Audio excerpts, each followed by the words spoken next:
You're listening to the Sports Memory, part of the Sports Moments and Memories podcast with Craig Olson. Make sure to like and subscribe so you never miss a sports memory. Pemberton Law is one of our sponsors on our podcast, and you can visit them at one of their convenient locations around the region in Fergus Falls, Wadena, Detroit Lakes, and Alexandria, or online at pemlaw.com. Pemberton Law carries a legacy of trustworthy and reputable legal representation dating back to 1883. And when it comes to summer fun on the water, you need look no further than Lake Area Docks and Lifts to help you out. Lake Area Docks and Lifts offers premium waterfront equipment sales, service, and installation. They're your neighbor at the lake, and they serve you from 5 convenient locations in Lakes Country. Lake Area Docks and Lifts.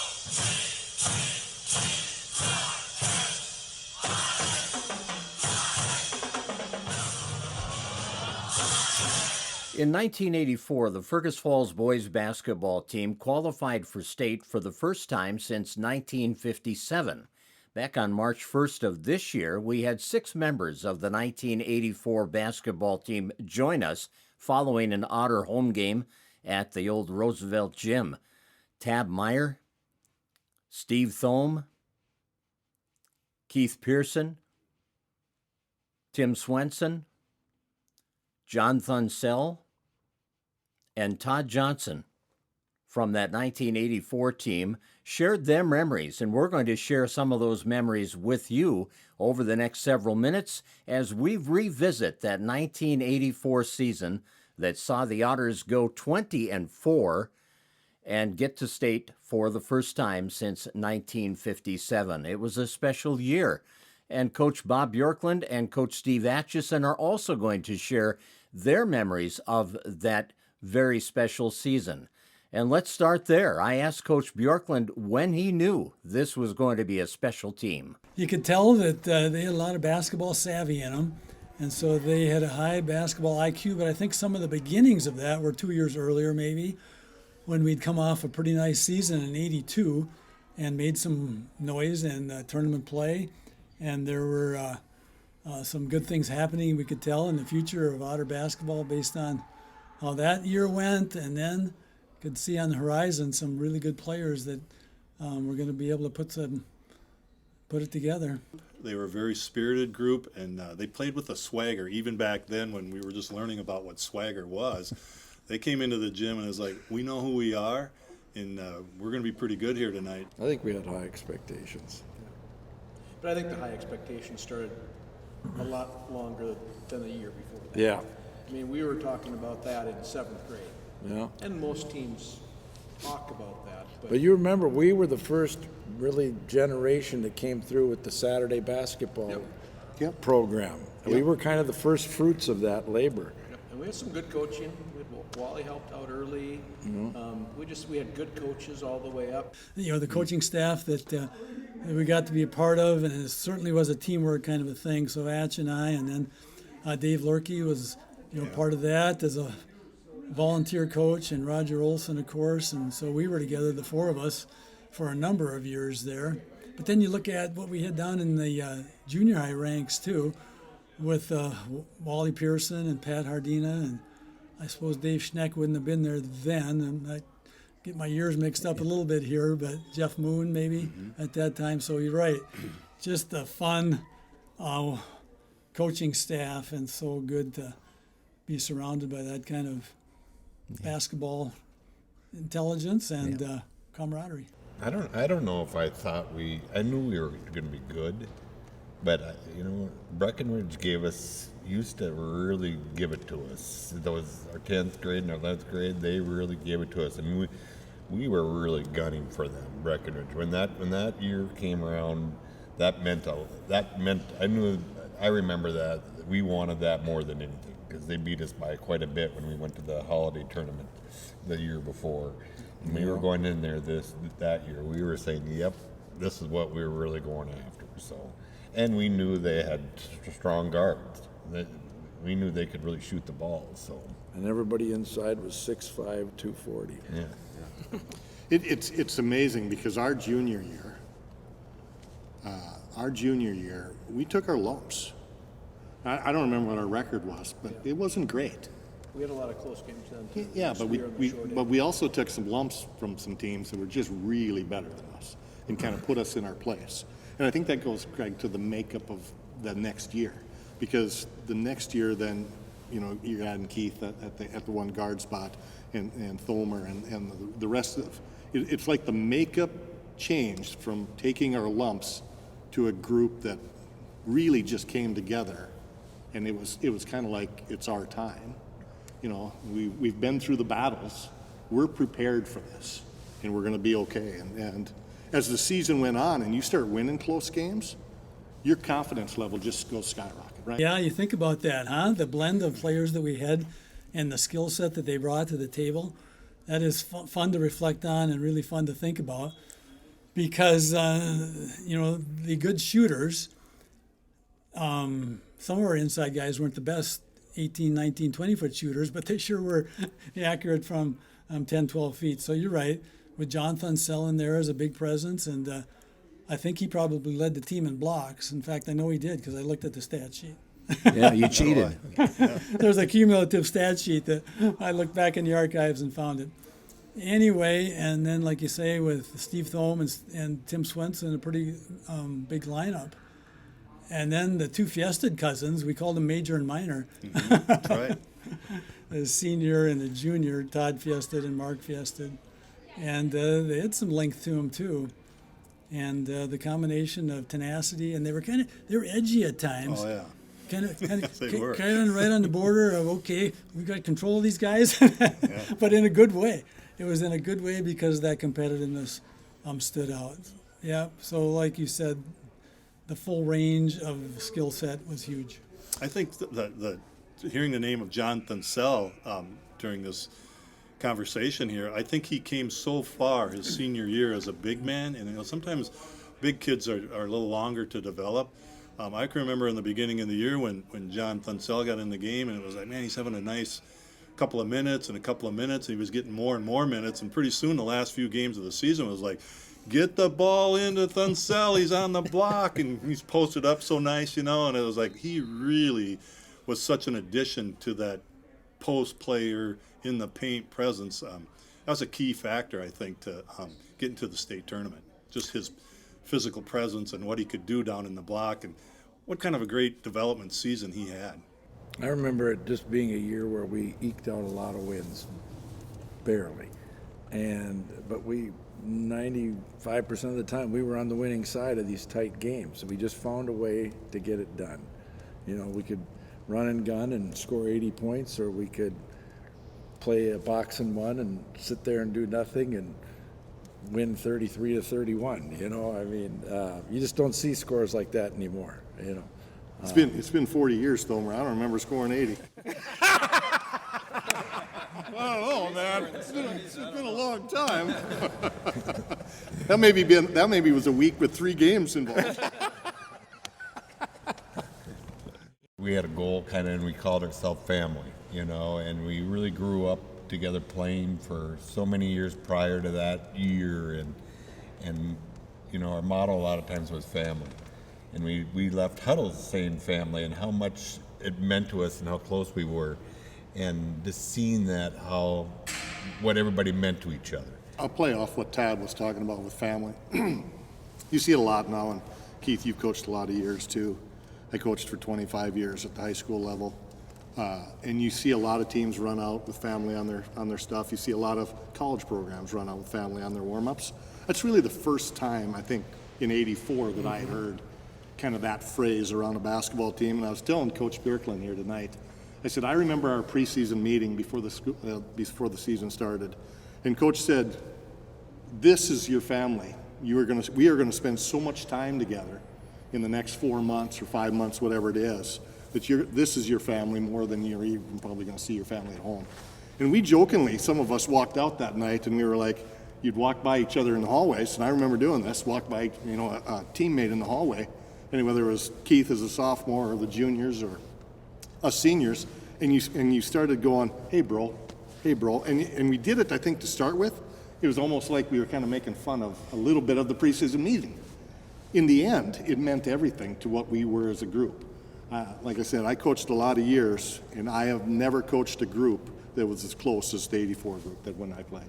And it was part of it, it all started in that meeting. But family it's huge. We've had some great teams in the years I've coached here that weren't very close. And you know how those years ended up. And then you've got years like this one. We did have a lot of talent, but you know, maybe not the most talented team ever, but boy, did we were gritty. Practices were always, you know, Tab and I would go nose to nose, or Lenny and I, or whoever it was. If you were on the yellow or the maroon team, it didn't matter. In practice, we got after it, but then we moved on. And I think that was one big part, too, of getting better the year. We had great competitions going on the floor. And we usually were in the best shape of the teams that we played. Best condition. We were just talking about the sweepers. The sweepers. Doing the sweepers, putting the towel I can around still the board. see you running I the felt sweepers. bad for John. Oh, your hamstrings were screaming. Yep. So you put a towel around the board, 2x4, and push it to do an otter. You used to have, that was The guys with the longest legs, they had the most trouble, of course. Yeah, it was usually Tab, Lenny, Brian, Keith, Todd. They were all at the baseline laughing and chuckling while Tomer, I, and John and Mark Fiested and Todd Fiested were, you know, had the whole length of the floor still to go. I think John Never took took that into consideration, though. John- It wasn't fair. The little guys that could go fast had to get things done at the same time as the big guys. It wasn't fair. John would literally take the wax off the floor he was pushing. Something. He never did figure that out. You got to lift that a little bit when you're running. It's hard to lift. Yeah. When you're like that. When most of your weight's on it, yes. Yeah, a little story about those boards. It was, Coach would ask us pregame, you know, what are the 3 goals that we want to set? So if we didn't meet a goal, then we had to do those sweepers. That's right. And it was 3. So I mean, if you had a bad game, which we didn't have too often, that we had to do 3. That's right. I don't remember that, but I don't The think. first I don't think we did 3 too first many day- times. But remember the first day of practice every year, the Dirty Dozen, Oh, yeah. 12 of them Yeah. Yeah, I remember the at Dirty the end of Dozen. practice. But again, I think that went to the fourth quarter. Yeah. I think the togetherness and there was no team we were going to face that was going to be in better shape than we were. You know, fourth quarter came along, we were ready to play, and it was like, okay, if it's tight, and a lot of them were tight, I think we probably all sitting here went into the fourth believing we were going to win every game, and it was I because think- we're going to outdo you just physical shape wise. You remember that we would shoot 6 hoops Oh, yeah. for free Free throws. throws, yeah. And if we didn't make, Four. what was it, 4 4 out of 6, Yeah. that we'd run as a team. Yeah. And it taught you not to want to let your teammates down. And Yep. and there were times when you missed the free throw and everybody had to run because of you. And you heard about it from everybody at some point. And you either got better or you found a new sport to play. I think the concentration on practicing free throws under game conditions. Bob and coaching staff had 2 or 3 really good free throw shooting drills that, you know, you had to shoot them when you were tired, and you had to have an audience, and you had to do them winded, and we would run before we do them. And there were 3 different practice drills that we would do to make them concentrate on their free throws, and I think that paid off for all of the teams that Bob probably was the head coach of. It was just that emphasis on being a good free throw shooter when you're in the heat of the game, you know. So we would do it when they're tired, when they've done running Otters. So after you shot so well against DL, you were 7 for 18 in the next game against Bemidji. They were tired out. Oh, okay. That kind of blows our theory there after. I thought we were onto something. Wasn't a very good free throw shooter. I remember the one time in a practice that we had to make like 10 in a row. You remember? We had, and I was still here when the gym was closed. Tim stayed with me, and and Bjorklund was on his way out the door. Yeah, you guys can go. Practice was, we had good depth, so we had some good practice numbers to go at, so our practices were pretty spirited, and there were many times when practice got pretty intense and it got pretty aggressive in there, and it was like, man, these guys are really after it tonight, and they fed off of that. That just, we liked that environment because it kind of kept them grounded, to not getting too out of the box, because they knew they were good, but it's like, you gotta. So we worked them hard, and they responded quite well to that. And some of my fond memories would be, we would be in the locker room getting dressed up at 3:45, and Bob would put lacing up his shoes, and Dave Lurkey and Toso and Mark Toso and myself and Bob would say, we're going to get after him today. And that was the sign to say, it's okay to yell at him today, and it's okay to chirp at him today and get after him. And we would, and they responded to that with kind of a look, and it was like, we'll show you. And they would respond to that. And the other things, that one of my fondest memories is Bob would say, we're going to play in practice today. Because we didn't always play in practice because we had good depth and we wanted our players to play. But it would be myself and Bob and Dave Lurkey and Mark Toso. We'd bring a junior on our fifth guy, and we'd scrimmage. And then we weren't necessarily coaching anymore. We were playing with them. And boy, there was a lot of competitive going on at that particular time. So practice was spirited, and I think it just carried on to the game then on Tuesday nights or Friday nights, and they had a confidence about them and a spirit about them that was second to none. But going back to Atch's comment earlier about playing with the guys in practice once in a while, we would talk about, well, you need to guard people like you don't want to be guarded. And when Len Kretschmann was guarding me, or Tab Meyer was guarding me, I would think, oh, I just got a little bit better perspective here of how tough these guys were on the ball and the way that they could defend. So that was something I didn't want to forget to mention, how the kind of grit and tenacity that we had on the perimeter, but all around throughout the team. There's little doubt that those spirited practice sessions had a huge impact on the success the Otters had that season against the competitive schedule they played. So I think we had a lot of close games, as I think back on it, a lot of close games throughout the year, so that certainly prepared us for tournament action and a good blend of AA teams and A teams.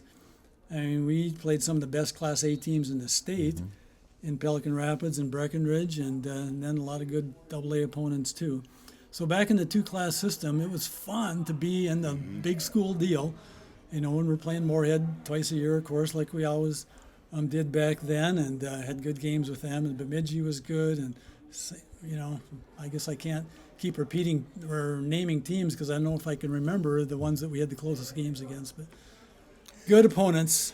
I can remember a game, Bob, one time with that team, we went over to Staples to play in Staples Gym, which is an iconic basketball gym. It's got the bleachers on the one side and the stage behind the bench, and they've got their legendary coach, Lynn Peterson, there, and they got a nice team. And we're in a dandy of a basketball game, and we're holding the ball for the last shot of the game, and it's down there, and once you know, the ball ended up at Tim Swenson's hand, and he's hanging on to it, and it's like, Tim Swenson is like, this is my team, and this is my shot. And he pulled up with a jump shot. You know, he's pounding. He puts up a line drive jump shot from about 18 feet, and it just went boom, line drive, and went boom, nothing but the back of the net. I can remember Swenny running out the gym like this, right out of Staples. The place went nuts. And it was like we won by 2, I think, or won by 1 or 2 or 1 that game. And it was like that was a game. It was just an absolute barn burner of a game against Staples, which were again a Class A school, but man, it was ball game city over at Staples. We had some great matchups with Staples through the years. Goodness. Yeah. Thanks for pulling up that memory, because I don't know if I would have recalled it with that same precision you just did, but that was fun. It was always one of the highlights of that team for me. It was like, man, I remember that game like it happened yesterday. I do remember coming back from, we talked before the cameras were on a little bit about Pelican Rapids and how disappointed we were as a crew that we lost to a smaller town just up the road. And little did we know how good they were. And thinking back how good we, became as that year progressed as well too. But I think that was a good loss for us early on. just because it put us back into perspective that we need to dig our heels in here and get after it. You know, the Pelican game, I agree. We came home. It was kind of a gut punch because we thought we were really good. And you go over to Pelican Rapids, and obviously you're the big brother, you know, city-wise, and you get beat. And even though Pelican was a state title winner that year, game one, you got beat. But then we started winning close games, and you start building that confidence level. And each game that goes by, you feel a little bit more like you're invincible in a way. If it gets to the fourth quarter, we're not going to lose. And I think that just builds during the season too. I think we had that feeling a little bit, but I think those early games in '84 set the tone for later on. One of the things that made the Otters tough to beat was their defense. I think it started with man-to-man concepts too. Everybody, you know, that it started with that, and then learned the zones and stuff too. But really, the man-to-man is what I remember being the kind of the baseline of what we were taught. And I think that paid off. We were such a deep team that we could play man-to-man and not get tired because we had so many people coming in and resting. So that was a big part of why we could play that way, is because we had plenty of people coming off the bench that we could switch on. And we played a lot of intense defense. And the coach, that's where his background seemed to come from, because most of our drills were all about defense. It wasn't as many offensive drills as there was defensive drills. To get in shape, it was all based on defense. I think it goes back to, again, Keith said it earlier, practices were battles. Because of our depth, every day you went up against a guy that was going to make you better. No matter if you were maroon or gold, you were going to get better, and because of those battles inside, and I agree with what John said. I think teams that zone and their zones aren't very good, it's because they don't know how to play man.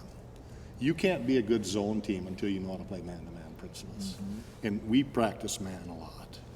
We practice a lot of defensive stuff, and again, every day was a battle. And because of that, we could go out of man and mix up some stuff, but we still had those principles. And I think teams that don't play great defense, you can go hide it with whatever you want to play, but if you don't play good man, nothing you play is going to be really effective. And we got after it every day defensively. I think we had a lot of kids that the team was very smart, basketball-wise, because we could change on the fly. You could pull out the 2-3 zone, the man-to-man, put out the diamond press. Coaches tell you what to do. It was there. We didn't have to have timeouts, and everybody knew what they were doing. It didn't matter who was on the floor. You knew where you were going to be. We could switch between defenses and mix people up pretty good too. It's just amazing how you watch sometimes the game, and you will see the 7 or 8 kids that play. And in your head, you walk out of the gym and you go, oh man, 24 was really good tonight. Well, 24 was good because of the guy on the bench that guards him all week long and makes him better. And again, it goes back to depth. It goes back to how close we were as a group and preparation, but it's making us better every day in practice so we could go out and run that defense. And speaking of defense, assistant coach Roger Olson came up with a whole new defensive strategy for the big region championship game against St. Cloud Tech. The first time in a long time we're going to have a chance to play to the state tournament, and so we had a week to prepare, but Roger Olson went out and did the scouting of the Tech team for their semifinal game, and he came back with a full scouting report on I watched them play, and I think we need to do this in practice, and that's what came back with that diamond and 2 zone defense that we came out and had never played it during the course of the entire season. We were basically a man-to-man team. We'd throw in a 1-3-1 zone once in a while to shake it up, but all of a sudden we're doing this different defense. They've never scouted us. No one's ever seen it, and it was a Roger Olson special. And that dime and 2 zone, I think, Bob, really was a point of difference. Wouldn't you agree? Oh, for sure. And it was like you only have a couple days to prepare, right? Yeah. Didn't have a long time to think about what's the game plan going to be. So I remember sitting thinking, are we sure? Well, Roger's pretty darn sure. And so I think that gave me and the rest of us some confidence. This is a smart move. And and we're going to go with it. But I got to correct you. If you got a diamond and 2, that's 6 guys. You can't play with 6. You got to go triangle. So that's what it was. Thank you. It was a triangle. You can tell I'm getting aged. My elderly is. You can only have 5 guys out there. You can't. Good point on that. It was a triangle, and they're all equal sides too. So it was the correct triangle. Triangle and 2. So I just wanted to call it the Roger and Olson defense, and that's kind of what I've talked about with people for years. So it was Roger Olson's defense that we put in there, as different as it was, and it was great. It caught him off guard. It was just so unexpected, and so having the lead throughout the whole game before they tied it, in the last minute and a half there. I got a point on that. We're standing at St. Cloud at Hollenbeck Hall, and we're about ready to start the game, and we're all kind of quiet, and Roger's standing right next to me. He goes, "Well, Hatch," he said, "I sure hope that defense works." I looked at Roger. I said, "I sure hope it does too, Roger." And they were about ready to throw the ball up, So, and it did for really the first quarter, don't you think, Bob? They were more than that. They were out of whack. Tech was out of whack because they were talented, and they didn't know where to move or how to penetrate. And I just think for at least the first until halftime, they were buffooned on what was going on. Yeah. And we had the right guys in the triangle that were able to cover a lot of ground, and and then we had the Skerich brothers covered pretty tight with the 2 man-to-man guys. Mm-hmm. Yep. We were taught how to play man-to-man D, and so you took those man principles and you put it in the triangle, because in the triangle and 2 against Tech, Skerich and Rengel were going to be manned up. So it's not like we were all playing zone. These guys, the guards, chased 2 really good wing shooters all night long. So their man principles. And if the 3 of us were sitting in the triangle, you still had to play man principles. You had to talk. Communication was key. You had to know where the other cutters were, because obviously we trusted that these guys were going to shut down their 2 shooters. It was up to us to handle the lane. And again, the size helped, but it comes back to those man principles, and then the coaching staff from Coach Olson scouting it, Coach Bjorklund and Coach Atchison and Coach Lurkey putting it in, like you say, in 3-4 days. It goes to the depth of our ball club again, because you had to have someone run their offense against us to have us get a look at what we're going to do defensively. Well, let's have Coach Bjorklund and the team walk us through the last few exciting seconds of that St. Cloud Tech game. Well, I think back to that game, and we might be part of the reason that they put the shot clock into high school basketball, because we held it for a long time. Yeah, we did. I don't know if it was more than a minute or not, but it's somewhere in that range of about a minute. And, of course, it gets down to 45 seconds or so when you think, well, for sure now, we're going to hold this thing for the last shot. And whenever the timeout was called, if it was at that 15-second range, it was kind of like, we're in pretty good shape here, because they had put some good pressure on in the preceding 30, 40 seconds. And so we had to be pretty careful and good with the basketball.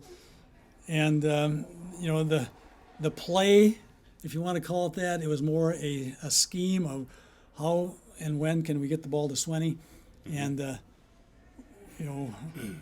where if it was out front or if it was on the side, it didn't really matter, but wanted him taking the last shot. Yeah, we did. He was going to take it. Yeah. And it banked in, if I remember. Did he call window on that? Did he call bank? It was from the side. No, exactly. But you're saying it caught a little glass on the way? I think it hit the backboard and banked in, if I recall the play. And I'm sure Swenny, and if you ask Swenny to this day, I'm sure he called bank. He called board. Okay. So I stand on that. Yeah. Certainly one of the more iconic shots in Fergus Falls basketball history, and one that I'll never forget. The St. Cloud State game was one of my best memories, or the loudest memory that I remember ever of the gym being playing and just being memorized by how loud it was when they tied the game when it got close. And I'll never forget that feeling at that point, how loud it was in the gym, and it just like, wow. It was, we're there now because everybody was really into that game. So that was a memory that I know I'll never forget. In the huddle, what I remember, and again, 40 years is a long time, but in the huddle, I don't remember a play being set and called. I can agree with that. First of all, the crowd was absolutely as loud as I'd ever heard anything in that gym that night. And we're in the huddle, and I think my only thought while Coach Bierklin was talking. I think he said they're coming out in their zone because they had zoned us pretty much all night. Yep. We're going to go into our 2-1-2 set, and we're going to work the ball, and we're going to take what the best shot is. My whole thought was, and I think coaches and probably all of us sitting in the huddle was, the game is not going to be lost in regulation. We're either winning it, which I think we all thought we would, or it's going to overtime. We're not losing it. It will be the last shot, and then we'll take it from there. But I don't remember a set play being called. I don't either. And again, I think that goes to Coach Bierklin knowing the group he had. We took the floor and we moved the ball around, and you know, it ended up in my hands, but I think it could have ended up in any of these guys' hands. I think we'd have won in the end, no matter who had the ball. That win over St. Cloud Tech sent the Otters to state, and it brought the community together behind their Otters. The community people wanted tickets, and they wanted to talk basketball. They just wanted to talk about the season, the championship game against Tech, what's it going to be like at the state tournament, at the big show. And so the community was really talking about it. But in school, you know, they did a send-off pep fest for us, and the place was packed. And it was quite an experience. It was just fantastic for our kids, I think, and for our community, too. It was just open the door. So. Yeah, you think about all the ingredients that make for something really, really fun and special, and it's the team, of course, but there was such great community support.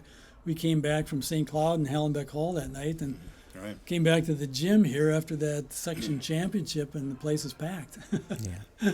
At least one side is packed. Yeah, it was packed. Yeah. And I get goosebumps kind of thinking about that, the way that the community rallied around it. So we had such a great group of cheerleaders and band and the parent group, and just a lot of those ingredients were over the top great, and followed us down to Williams Arena. When we got home from Tech, and we talked about this a little bit tonight, when we got home from Tech and they got us into the locker room, kind of without people seeing us, and then the chant started, "We want the Otters," and walking out, you know, and I've said this in all the years coaching too, if you could bottle that, I get chills still just talking like this now. If you could bottle that feeling and give that little bottle to every kid you coach, every one of your players tonight, if you could give that little bottle, you'll make a run. Because that feeling is something that no one can take away from us sitting here. It was amazing. And then, like you say, the pep rally and getting on the bus. And Thomer, you talked about it. What song still sticks in your head? Jump by Van Halen. Jump by Van Halen. I remember getting on the bus, and we played that song, and we were sitting there, and I know I couldn't jump back then. I still can't. But yet that was the song we were listening to get ready in '84 to go to the state tournament. A busload of Otters listening to the song Jump by Van Halen arrive at the big show, where they find out they are up against the top-ranked team in Minnesota, Minneapolis North. I remember in pregame warm-up, I was talking with our departed teammate Scott Groen, who we miss dearly, and he was a big part of our success the whole year and at St. Cloud as well. But I'd just done a layup or something. I came back and I was standing behind Scott, and Scott's not getting ready to get a rebound. He's looking at the other team, and he says to me, "Do you realize like almost everybody's dunking the ball over there?"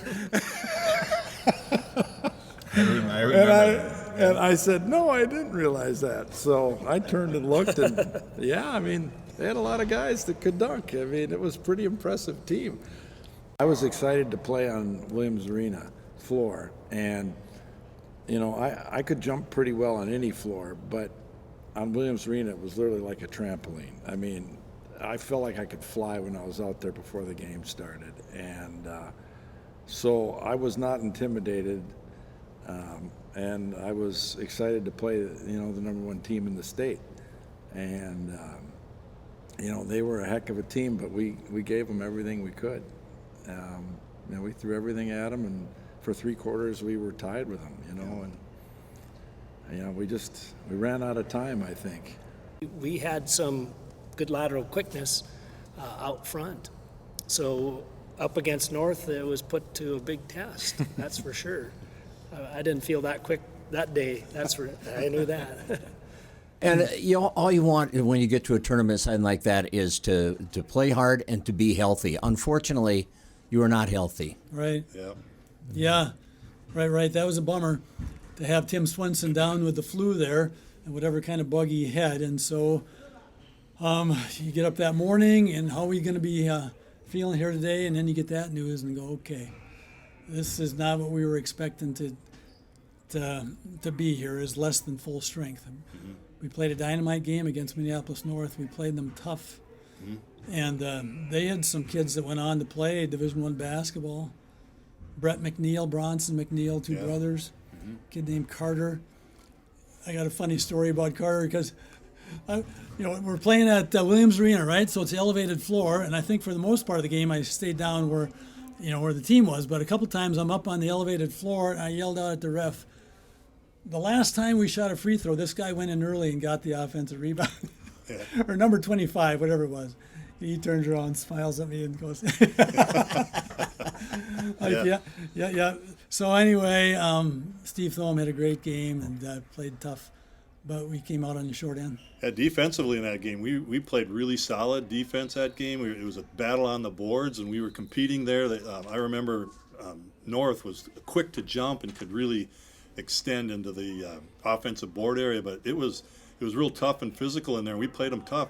We just had a hard time scoring the ball. And when your leader, Tim Swenson's not your scorer, that guys are looking to say who's going to get the shot, who can take that shot, who wants that shot, and Tim Swenson's not feeling himself, that hurt. And that's what happens sometimes, But otherwise, overall, that team really gave it everything that game. One of the toughest things to do after you lose that first round game, you got to come back and play another game the next day, and both teams are in the same boat, obviously. But how hard is that to get guys, up and ready and motivated and ready to go? Yeah, it's what you preach all the time, right? You gotta flush it and you gotta move on. Maybe a better word is you got to park it. Yeah. Because you can't flush it. You're never going to forget some of the disappointment that maybe you just went through, but you got to park it and you got to move on, and it's tough. It's not just tough for the players, it's tough for us as a coaching staff too. And so we got to all be in this thing together, and okay, we're going to be playing again tomorrow morning, and we're going to be playing a good team, no doubt about that. So. That was hard. I remember it being an early game. Yeah, it was an 8 a.m. game. Yeah, St. Paul.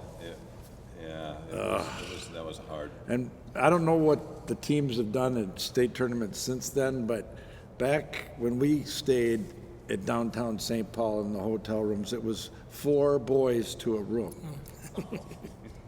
2 boys to each double bed. And if you think that's an easy night of sleep, not so much fun. No, at 8 o'clock, imagine we're up at Quick turnaround. Yeah. 5:36. Yeah. Yeah, it was such a disappointment, and then turn around that, Yeah. and then turn around that fast. Before you know it, we're out. Yeah, they had a tough North Branch. They had a tough big guy. Yeah. That guy 6'10". Yeah. 6'10", yeah.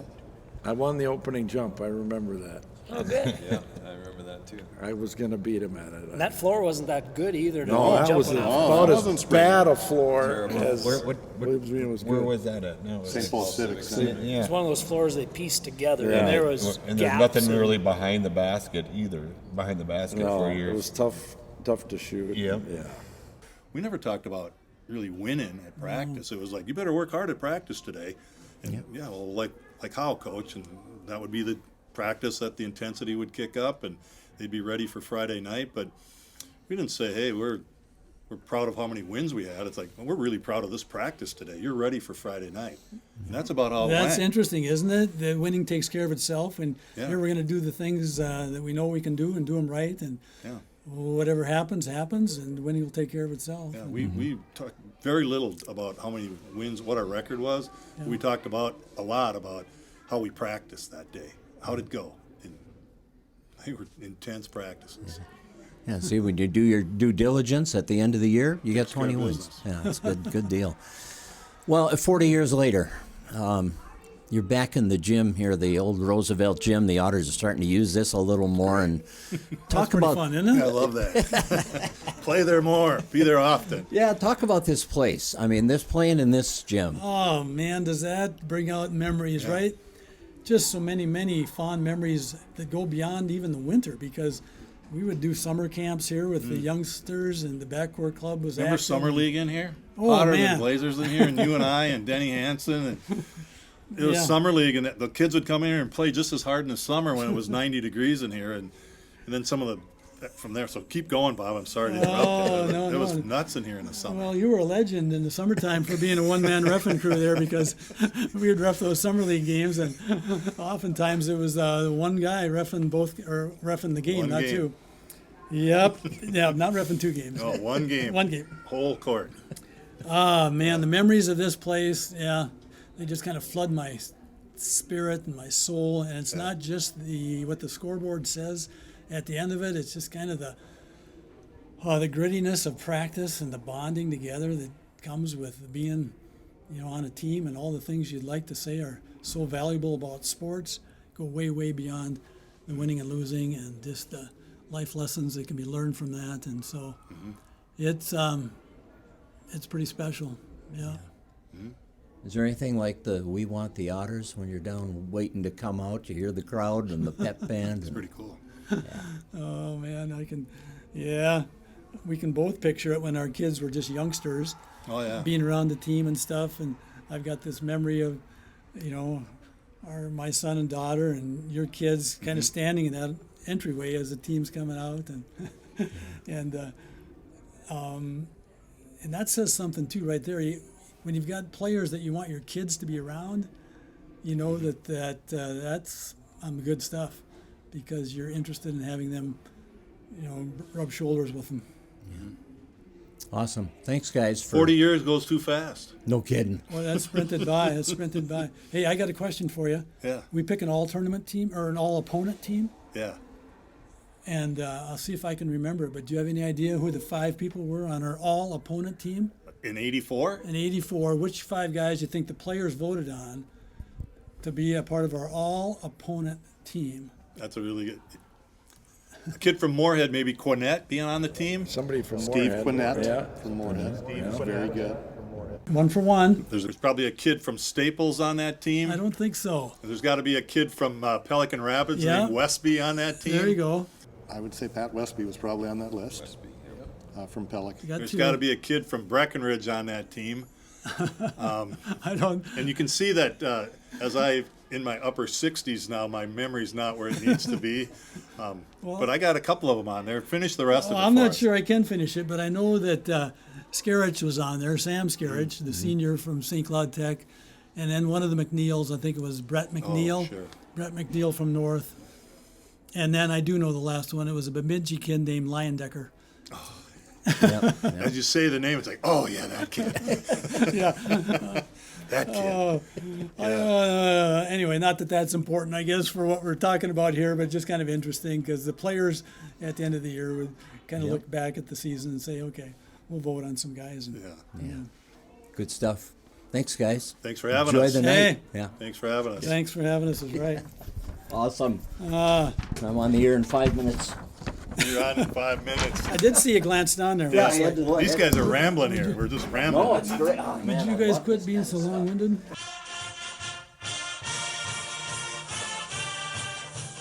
Pemberton Law is one of our sponsors on our podcast, and you can visit them at one of their convenient locations around the region in Fergus Falls, Wadena, Detroit Lakes, and Alexandria, or online at pemlaw.com. Pemberton Law carries a legacy of trustworthy and reputable legal representation dating back to 1883. And when it comes to summer fun on the water, you need look no further than Lake Area Docks and Lifts to help you out. Lake Area Docks and Lifts offers premium waterfront equipment sales, service, and installation. They're your neighbor at the lake, and they serve you from 5 convenient locations in Lakes Country. Lake Area Docks and Lifts.